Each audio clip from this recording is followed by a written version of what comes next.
ఒక గాడిద చెప్పింది, మనుషులలో ఉండే ఈ 3 లక్షణాలు చెప్పుకోవడానికి చేదుగా ఉన్నా అవన్నీ కూడా సత్యాలే అని. ఒకసారి ఒక గాడిద మరణించింది.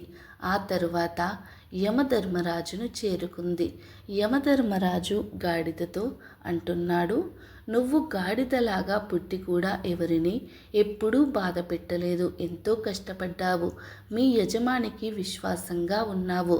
ఇంత విశ్వాసాన్ని మనుషులు కూడా చూపించలేరు. నువ్వు చేసిన పనులకు నేను ఎంతో సంతోషిస్తున్నాను.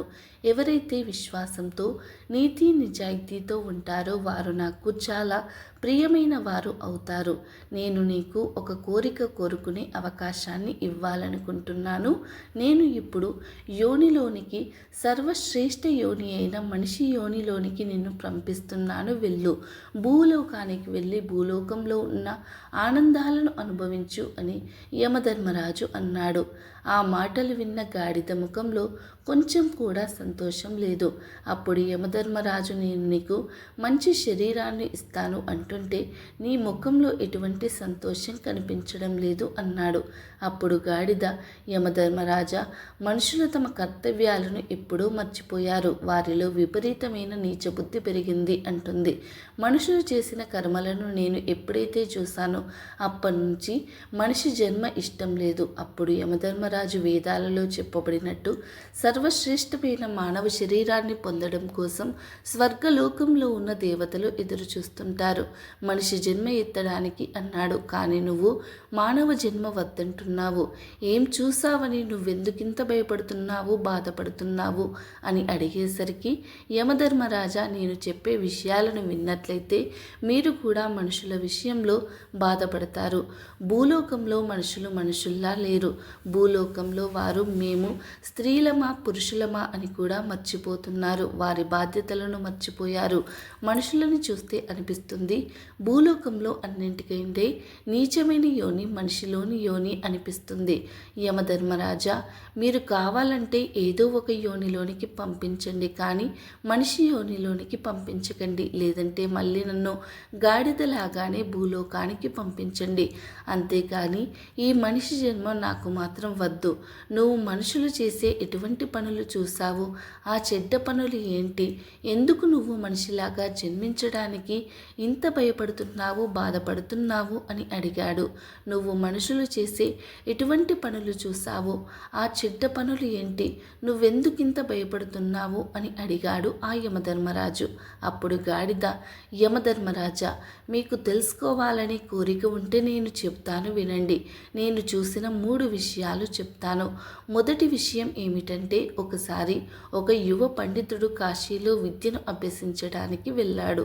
తను 12 సంవత్సరాల పాటు విద్యను అభ్యాసం చేసి పూర్తి చేసి తిరిగి ఇంటికి వచ్చాడు. ఇంటికి వచ్చిన తర్వాత ఆ పండితుడు తన తండ్రితో చెప్తున్నాడు, నాన్నగారు, వేదాంగాలు నేర్చుకున్నాను కాబట్టి మీరు నన్ను ఎటువంటి ప్రశ్న అయినా అడగవచ్చు, నేను దానికి సమాధానం చెప్తాను అన్నాడు. అప్పుడు యువ పండితుడిని తండ్రి అంటున్నాడు, నువ్వు అన్నీ చదువుకొని వచ్చానంటున్నావు కాబట్టి నేను నిన్ను ఒక ప్రశ్న అడుగుతాను, దానికి సమాధానం చెప్పు. పాపానికి తండ్రి ఎవరు అడిగాడు. అప్పుడు యువ పండితుడు ఆలోచనల్లో పడ్డాడు. పాపానికి తండ్రా? ఈ విషయాన్ని నేను ఏ పుస్తకంలో చదవలేదు. అసలు ఈ విషయం ఏ పుస్తకంలో లేదు అని ఆలోచనల్లో పడ్డాడు. ఎలాగైనా విషయం తెలుసుకోవడానికి యువ పండితుడు రాత్రంతా అనేక పుస్తకాలు చదివాడు. ఎన్ని పుస్తకాలు చదివినా సమాధానం లేదు. మరుసటి రోజు తన తండ్రి అడుగుతాడు, నీకు పాపానికి తండ్రి పేరే తెలియనప్పుడు నువ్వు ఎంత దూరం వెళ్ళి ఏం చదువుకుని వచ్చావు అన్నాడు. తండ్రి మాటలు విన్న యువ పండితుడు, మీరు ఏమీ చింతించకండి, నేను ఎలాగైనా పాపానికి తండ్రి పేరు ఏమిటో తెలుసుకుని వస్తాను అని యువ పండితుడు కాశీకి బయలుదేరాడు. దారిలో అతనికి దాహం వేసింది. ఒక నగరంలో తనకు ఇల్లు కనిపించింది. ఆ యువ పండితుడు అక్కడ ఉన్నవారి దగ్గరికి వెళ్ళి, నేను చాలా దూరం నుంచి వస్తున్నాను, నాకు కొన్ని మంచి మంచినీళ్ళు ఇవ్వండి అన్నాడు. అప్పుడు ఒక స్త్రీ అతనికి మంచినీళ్లను ఇచ్చింది. యువ పండితుడు మంచినీళ్లను తాకిన తర్వాత ఇది ఎవరి ఇల్లు అని ఆమెను అడిగాడు. అప్పుడు ఆ స్త్రీ, మీరు ఈ నీళ్లు తాగకముందే ప్రశ్న అడగాల్సింది, ఇప్పుడెందుకు అడుగుతున్నారు, కానీ చెప్తున్నాను వినండి, ఈ ఇల్లు వేశ్యది, నేను ఒక వేశ్యని అని సమాధానం ఇచ్చింది. అది విన్న యువ పండితుడు, పెద్ద అపరాధం చేశాను, వేశ్య ఇంట్లో నీళ్లు తాగాను, పాపానికి తండ్రి పేరు వెతుక్కుంటూ పాపాత్ముడిని అయ్యాను అనుకుంటూ ఉండగానే ఆ వేశ్య అంటుంది, ఇంతకీ మీరెవరు, ఎక్కడికి వెళ్తున్నారు అని అడిగింది. ఆ పండితుడు మొత్తం విషయమంతా కూడా ఆమెతో చెప్పి, నేను పాపానికి తండ్రి పేరు తెలుసుకోవడానికి కాశీకి వెళ్తున్నాను. అప్పుడు ఆమె 12 సంవత్సరాలు చదువుకుని వచ్చారు, అయినా కూడా పాపానికి తండ్రి పేరు తెలియదు. ఇప్పుడు మళ్ళీ వెళ్తే మాత్రం పాపానికి తండ్రి పేరు ఎలా తెలుస్తుందని మనసులో అంటుంది. ఈ పండితుడు నా దగ్గరికి వచ్చాడు కాబట్టి ఈ సమాధానం ఏంటో ఇతనికి చెప్తే సరిపోతుంది కదా అని ఆలోచించి ఆ వేశ్య ఆ పండితునితో, మహాత్మా, నీకు పాపానికి తండ్రి పేరు తెలుసుకోవాలని ఉన్నట్లయితే మీరు కాశీకి వెళ్ళాల్సిన అవసరం లేదు, నేను మీకు చెప్తాను అంది. ఆ పండితుడు, నువ్వు నాకు ఆ పేరు చెప్పావంటే నేను అంత దూరం వెళ్ళాల్సిన అవసరం ఉండదు. ఓ మహాత్మా, నేను నీకు పాపానికి తండ్రి పేరు చెప్తాను, కానీ మీరు నీరసంగా ఉన్నారు, చాలా దూరం నుంచి వచ్చారు, అందువల్ల కాసేపు ఇక్కడ విశ్రాంతి తీసుకోండి, అప్పటి వరకు నేను మీకు భోజనం సిద్ధం చేస్తాను, మీరు ఆ భోజనం చేసిన తర్వాత మీకు సమాధానం చెప్తాను అంది. అప్పుడు పండితుడు, నేను మీ ఇంట్లో ఎలా భోజనం చేస్తాను, నువ్వు ఒక వేశ్య స్త్రీవి, నేను భోజనం చెయ్యను, అసలు ఇక్కడ మంచినీళ్ళు తాగినందుకే నేను చాలా ప్రాయశ్చిత్తాన్ని చేసుకోవాలి అన్నాడు. ఆ మాటలు విన్న ఆ స్త్రీకి, నీకు బియ్యం, పప్పు, నెయ్యి అన్నీ ఇస్తాను, మీరు స్వయంగా వండుకొని భోజనాన్ని తయారు చేసుకొని తినండి అని చెప్పింది. అప్పుడు ఆ పండితుడు, నువ్వు ఒక వేశ్యవి, నేను మీ ఇంటి నుంచి ఒక బియ్యం గింజ తీసుకోవడానికి సిద్ధంగా లేను అన్నాడు. అప్పుడు ఆ వేశ్య, మహాత్మా, నువ్వు ఇవి నా చేతిలో నుంచి తీసుకున్నావని అంటే మీకు 5 బంగారు నాణాలు ఇస్తాను అంది.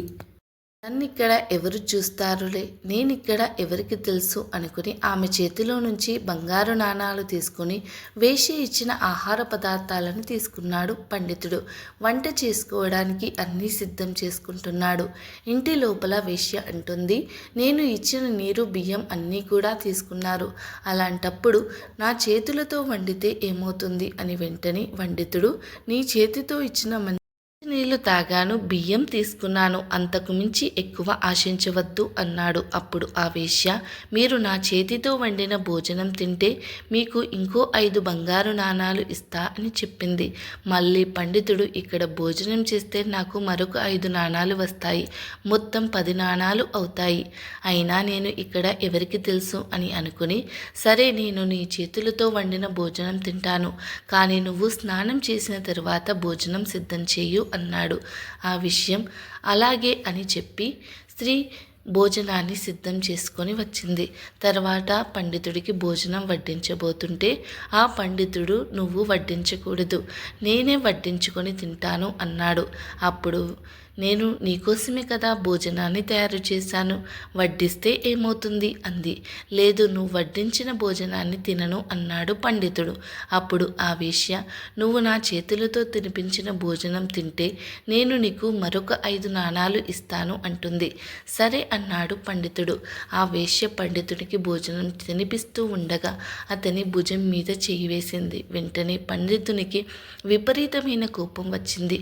నువ్వు చాలా అపరాధం చేశావు అన్నాడు. అప్పుడు వేశ్య, నేను ఎలాంటి అపరాధం చేయలేదు, నేను నువ్వు వెతుక్కుంటూ వచ్చిన దానికి సమాధానం చెప్తున్నాను. నిజానికి అపరాధాలన్నీ నువ్వే చేశావు. నువ్వు మా ఇంట్లో నీళ్లు తాగావు, భోజనం కోసం సామాన్లు తీసుకున్నావు, మా ఇంట్లో వండిన భోజనాన్ని తిన్నావు, నా చేతితో తినిపించే భోజనాన్ని తిన్నావు. ఒకవేళ వేశ్య ఇంట్లో ఇలాంటి పనులు మీరు చేయకూడదు కదా, కానీ మీరు ఎందుకు చేశారు అని అడిగింది. అప్పుడు, నువ్వు చూపించిన ప్రేమ వల్లే ఇదంతా చేశాను అన్నాడు. ఇదంతా చేసింది చూపించిన ప్రేమ వల్ల కాదు, నేనిచ్చిన బంగారు నాణాల మీద లోభత్వంతో మా ఇంట్లో భోజనం చేయడానికి సిద్ధమయ్యారు. చివరికి నా చేతులతో తినడానికి ఒప్పుకున్నారు. ఇదే పాపానికి తండ్రి. నువ్వు లోభత్వంతో చేయకూడని పనులన్నీ చేశావు. నువ్వు ఏవైతే పాపాలు అనుకుంటున్నావో వాటన్నింటినీ చేశావని చెప్పింది. ఆ వేశ్య చెప్పిన మాటలు విన్న పండితునికి అజ్ఞానంతో మూసుకుపోయిన కళ్ళు తెరుచుకున్నాయి. వెంటనే ఆ వేశ్య పాదాల మీద పడి, మీరు వేశ్య కాదు, నా గురువు. 12 సంవత్సరాలు నేను కాశీలో విద్యను అభ్యసించిన తర్వాత కూడా నాకు సమాధానం తెలియలేదు. కానీ మీరు నాకు ఒక్క క్షణంలో తెలియజేశారు. పాపానికి తండ్రి ఎవరనేది నాకు ఇప్పుడు అర్థమయ్యింది. లోభత్వము అన్నాడు పండితుడు. లోభత్వానికి గురి అయి చేసే పనులన్నీ శాస్త్ర విరుద్ధమే. అందువల్లే ఇవన్నీ పాపాల కింద పరిగణించబడుతున్నాయి అని ఆ వేశ్య పండితునికి జ్ఞానోదయం కలిగించిందని గాడిద యమధర్మరాజుతో చెప్తుంది. అందువల్లే మానవ జాతి నచ్చదు. మనిషి లోభత్వానికి గురై ఎంత నీచమైన పని చేయడానికైనా వెనుకాడరు. వారి స్వార్థం కోసం సొంత వారినే చంపడానికి సిద్ధపడతారు అన్నది గాడిద. నేను రెండో సంఘటన గురించి చెప్తాను అని మరొకసారి సంఘటన చెప్పడం ప్రారంభించింది. మనుషులు తమ నీతి నియమాలను వెంటనే మర్చిపోతారు. వారి ధర్మం పైన వారు ఎప్పుడూ స్థిరంగా నిలబడరు. ఎప్పుడైనా ఏదైనా వారికి మంచి వస్తువులు కనిపించినా, అందమైన స్త్రీలు కనిపించినా, ధనం కనిపించినా నీతి నియమాలు మర్చిపోతారు. దీనికి సంబంధించి ఒక సంఘటన చెప్తాను. ఒక వ్యాపారికి అందమైన కూతురు ఉండేది. ఆ వ్యాపారి తన కూతురికి వివాహం చెయ్యాలి అనుకుంటాడు. అప్పుడు ఆ వ్యాపారి ఒక బ్రాహ్మణుడి దగ్గరికి వెళ్ళి, స్వామి, ఒక అందమైన రాజకుమారుడిని చూసి నా కూతురికి వివాహం చెయ్యాలనుకుంటున్నాను అన్నాడు. మీరు నా కూతురు యొక్క జాతకం చూస్తే చెప్పండి. అప్పుడు ఆ బ్రాహ్మణుడు, కూతురు యొక్క భాగ్యాన్ని చూస్తేనే చెప్పగలను. మీ అమ్మాయిని ఇక్కడికి తీసుకురండి, లేదా నేనే మీ ఇంటికి వస్తాను అన్నాడు. అప్పుడు వ్యాపారి, స్వామి, మీరు మా ఇంటికి వచ్చి మా ఇంట్లో మీ పాదాన్ని పెడితే మా ఇల్లు పవిత్రమవుతుంది, కాబట్టి మీరే మా ఇంటికి రండి అన్నారు. మరుసటి రోజు ఉదయాన్నే బ్రాహ్మణుడు వ్యాపారి ఇంటికి వెళ్ళాడు. బ్రాహ్మణుడు ఇంటికి రాగానే వ్యాపారికి సకల మర్యాదలు చేశాడు. ఆయనకు ఒక ఆసనాన్ని వేసి కూర్చోబెట్టి తన కూతురిని రమ్మన్నాడు. ఆమెను చూడగానే బ్రాహ్మణుడు ఆమెకు ఆకర్షితుడు అయ్యాడు. ఆ బ్రాహ్మణుడి మనసులో ఇలా అనుకున్నాడు, ఇటువంటి అందమైన అమ్మాయి నాకు లభిస్తే నాకంతా మంచి జరుగుతుంది, కాబట్టి నేనేం చేస్తే ఈ అమ్మాయి నాకు దక్కుతుంది అని మనసులో ఆలోచిస్తున్నాడు. ఆ బ్రాహ్మణుడు వెంటనే ఏడవడం ప్రారంభించాడు. ఆ ఏడుపు చూసిన వ్యాపారి, స్వామి, మీరెందుకు ఏడుస్తున్నారు అన్నాడు. అప్పుడు బ్రాహ్మణుడు ఆ వ్యాపారిని పక్కకు తీసుకుని వెళ్ళి, నీ కూతురు జాతకం చూసి ఏడుస్తున్నాను. ఈ రేఖలు ఎలా ఉన్నాయంటే ఈ కన్య నీ వంశాన్ని నాశనం చేస్తుంది. ఈమె ఏ ఇంట్లో అడుగు పెడుతుందో ఆ ఇల్లు సర్వనాశనం అవుతుంది. ఆ మాటలు విన్న వ్యాపారి కంగారు పడ్డాడు. స్వామి, దానికి ఎటువంటి పరిహారం లేదా? నా వంశం నాశనం అవ్వకుండా ఆపడానికి ఏం చెయ్యాలి అని అడిగినప్పుడు బ్రాహ్మణుడు, నువ్వు నీ కూతుర్ని ఒక పెట్టెలో పెట్టి సాయంత్రం నదిలో వదిలేయి, అలాగే ఆ పెట్టెపైన దీపాన్ని వెలిగించమని చెప్పాడు. దాని వలన మీ కులం రక్షించబడుతుందని చెప్పి బ్రాహ్మణుడు అక్కడి నుంచి వెళ్ళాడు. ఆ బ్రాహ్మణుడు ఎందుకలా చెప్పాడంటే, ఖచ్చితంగా ఆ వ్యాపారి తన కూతుర్ని నదిలో వదిలేస్తాడు. అప్పుడు ఆ పెట్టెను తను తెచ్చుకొని అందులోని ఆ అందమైన అమ్మాయిని విడిపించాలంటే ఆ కన్య నా సొంతం అవుతుంది అనుకున్నాడు. ఇక వెంటనే బ్రాహ్మణుడు నగరానికి దగ్గరలో ఉన్న నది ఒడ్డుకు ముందుగానే వెళ్ళి కూర్చున్నాడు. మరోపక్క ఆ వ్యాపారి చాలా బాధపడుతూనే తన కూతుర్ని బ్రాహ్మణుడు ఏ విధంగా చెప్పాడో ఆ విధంగానే పెట్టెలో బంధించి దానిపైన దీపాన్ని ఉంచి నదిలో వదిలేశాడు. ఆ పెట్టె ఆ నీళ్ళల్లో తేలుతూ వెళ్తుంది. తన 4 శిష్యులను తీసుకుని వెళ్ళి ఆ నదిలో పెట్టె వస్తుంది. ఆ పెట్టెను తనకు తెచ్చి ఇవ్వమన్నాడు ఆ వ్యాపారి. తన కూతుర్ని నీటిలో వదిలేసి వెళ్ళిపోయాడు. కానీ అక్కడ ఏం జరిగిందంటే, ఓ రాజకుమారుడు గుర్రం మీద నది ఒడ్డు వేటకు వచ్చాడు. రాజకుమారుడు గుర్రానికి దాహం వేయడంతో రాజకుమారుడు నీళ్ల కోసం వెళ్ళాడు. అనుకోకుండా రాజకుమారుడి యొక్క దృష్టి ఆ పెట్టె మీద పడింది. రాజకుమారుడు తన సైనికులతో ఆ పెట్టెను బయటకు తీయించాడు. రాజకుమారుడు పెట్టె తలుపులు తెరిచి చూడగానే అందులో అందమైన అమ్మాయి ఉంది. ఆ రాజకుమారుడు అమ్మాయిని చూడగానే ఆ అమ్మాయి పట్ల ఆకర్షితుడు అయ్యాడు. రాజకుమారుడు వెంటనే ఆమెను భార్యగా చేసుకున్నాడు. ఆ తరువాత రాజకుమారుడు అందులో ఒక అడవి పందిని పెట్టి మళ్ళీ దీపాన్ని అలాగే ఉంచి పెట్టెను నదిలో వదిలేశాడు. ఆ పెట్టె కొంచెం దూరం వెళ్ళగానే ఆ బ్రాహ్మణుడు తన శిష్యుల సహాయంతో పెట్టెను బయటకు తీయించాడు. ఆ పెట్టెను తీసుకొని తన కుటీరంలో పెట్టమని చెప్పాడు. ఆ పెట్టిన తర్వాత బయట నుంచి గొల్లాలన్నీ పెట్టమని చెప్పాడు. తను ఎన్ని కేకలు వేసినా ఆ గొల్లాలను తీయవద్దని చెప్తాడు. నేను కానీ ఇంకెవరైనా మాటలు వినిపించినా కూడా ఎట్టి పరిస్థితుల్లో గొల్లాలు తీయవద్దు అని చెప్పి తాను కూడా లోపలికి వెళ్ళాడు. పెట్టెను తెరిచేసరికి అడవి పంది బయటకు వచ్చింది. వెంటనే బ్రాహ్మణుడు బాగా అరవడం ప్రారంభించాడు. తలుపులు తెరవమని కానీ ఎవరూ తలుపులు తెరవలేదు. చివరికి అడవి పంది బ్రాహ్మణుడిని చంపేసింది. కాసేపటికి ఎటువంటి శబ్దాలు వినిపించకపోయేసరికి బయట ఉన్న శిష్యులు తలుపు తీసి చూసేసరికి గురువు చనిపోయి ఉన్నాడు. ఆ పంది కూడా అక్కడి నుండి పారిపోయింది. వేదంగాలు అభ్యాసించిన ఆ బ్రాహ్మణుడు తన నీతి నియమాలను మర్చిపోయి కామానికి లోనే ఈ చెడు చేయడానికి ప్రయత్నించాడు. నమ్మి వచ్చిన వాడిని మోసం చేయాలని చూశాడు. చివరికి మరణానికి తానే కారణమయ్యాడు. అందుకే యమధర్మరాజా, ఇలాంటి నీచ మానవ శరీరాన్ని ధరించడానికి నాకు ఇష్టం లేదు అని గాడిద చెప్పింది. అప్పుడు యమధర్మరాజు, నువ్వు చెప్పిందంతా సత్యమే. మానవులు ఎవరి మీద కూడా నమ్మకం ఉంచలేకపోతున్నారు. ఎవరు ఏ విధంగా నీతి నియమాలను మర్చిపోతున్నారో అర్థం కావడం లేదు. మనుషులు తప్ప మిగతా జీవులన్నీ ప్రకృతి యొక్క నియమాలను పాటిస్తున్నాయి. కేవలం మనుషులు మాత్రమే నీతి నియమాలను మర్చిపోతున్నారు. ఎవరిపైన ఎవరు కూడా విశ్వాసాన్ని చూపించలేకపోతున్నారు అన్నాడు. యమధర్మరాజా, నేనిప్పుడు మీకు 3వ కథ చెప్తాను, వినండి. ప్రపంచంలో మనుషులు ఎంత నీచంగా ఉన్నారంటే, ఒక రాజు వేట కోసం అడవికి వెళ్తాడు. అప్పుడు అతనికి దాహం వేస్తుంది. అటూ ఇటూ చూడగా పొలంలో పని చేసుకుంటున్న రైతు కనిపించాడు. రైతు దగ్గరికి వెళ్ళి, ఆ రాజు, నాకు దాహంగా ఉంది, కాసిన్ని నీళ్లు ఇవ్వండి అన్నాడు. రైతు దగ్గర మంచినీళ్లు లేవు. కానీ రైతు తన పొలంలో పుచ్చకాయలను పండిస్తున్నాడు. వెంటనే ఒక పుచ్చకాయను కోసి ఆ రాజుకి ఇచ్చాడు. రాజు ఆ పుచ్చకాయలోని రసాన్నంతా తాగి దాహం తీర్చుకున్నాడు. తర్వాత ఆ రైతుతో రాజు ఇలా అన్నాడు, నువ్వు ఎంత పన్ను చెల్లిస్తున్నావు అని అడిగాడు. అప్పుడు ఆ రైతు, మహారాజా, నేను 1 రూపాయిని పన్ను చెల్లిస్తున్నాను అని చెప్పాడు. అది విన్న వెంటనే మహారాజు, ఇంత పెద్ద పంట పండించి కేవలం 1 రూపాయి పన్ను చెల్లిస్తున్నావా అన్నాడు. వెంటనే రాజు మంత్రిని పిలిపించి రైతులకు పన్నులు పెంచండి అన్నాడు. ఒకరోజు మళ్ళీ రాజు వేటకు వెళ్ళాడు. మళ్ళీ రాజుకు దాహం వేసింది. మళ్ళీ రాజుగారు అదే రైతుని తాగడానికి నీళ్ళు అడిగాడు. ఆ రోజు కూడా పెద్ద పుచ్చకాయను కోసి రాజుకి ఇచ్చాడు. కానీ ఆ రోజు ఆ పుచ్చకాయ నుంచి ఎక్కువ రసం రాలేదు. వెంటనే రాజుగారికి ఇంకో పుచ్చకాయ ఇవ్వమని మంత్రి చెప్పాడు. ఆ పుచ్చకాయలో ఉన్న రసాన్ని కూడా తాగాడు. కానీ అందులో నుంచి కూడా ఎక్కువ రసం రాలేదు. ఇలా 4-5 పుచ్చకాయలలోని రసాన్ని తాగిన తర్వాత కూడా రాజు యొక్క దాహం తీరలేదు.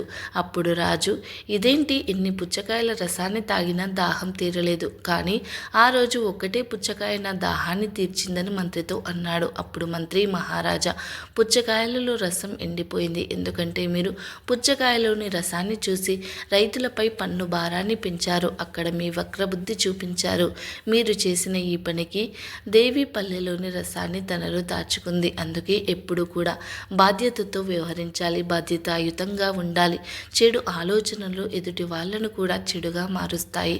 అదే ప్రకృతి నియమం అని మంత్రి రాజు చేసిన తప్పుని తెలియజేస్తాడు. ఆ గాడిద చెప్పిందంతా యమధర్మరాజు విన్న తర్వాత, యమధర్మరాజు, నువ్వు చెప్పిందంతా సత్యమే, నేను కూడా అంగీకరిస్తున్నాను. కానీ అందరూ అలాంటి వారే అనుకోవడం కూడా సరైనది కాదు. మంచి మనుషులు కూడా భూలోకంలో ఉన్నారు. నువ్వు నువ్వు చెడ్డ వాళ్ళను చూసి ఈ విధంగా మాట్లాడుతున్నావు. ఎవరు ఏ విధంగా కర్మలు చేస్తారో దాని ఆధారంగానే వారికి ఫలితాలు లభిస్తాయి. కాబట్టి నేను నీకు నిర్ణయాన్ని గౌరవిస్తూ నీకు దివ్యమైన దేవతా రూపాన్ని ఇస్తాను.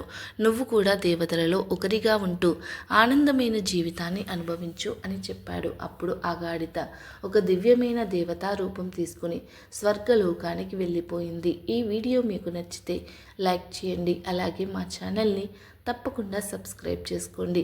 వీడియో నచ్చితే కమెంట్ బాక్స్లో జై శ్రీకృష్ణ అని తప్పకుండా కమెంట్ చేయండి. ఈ వీడియో పూర్తిగా చూసినందుకు ధన్యవాదాలు.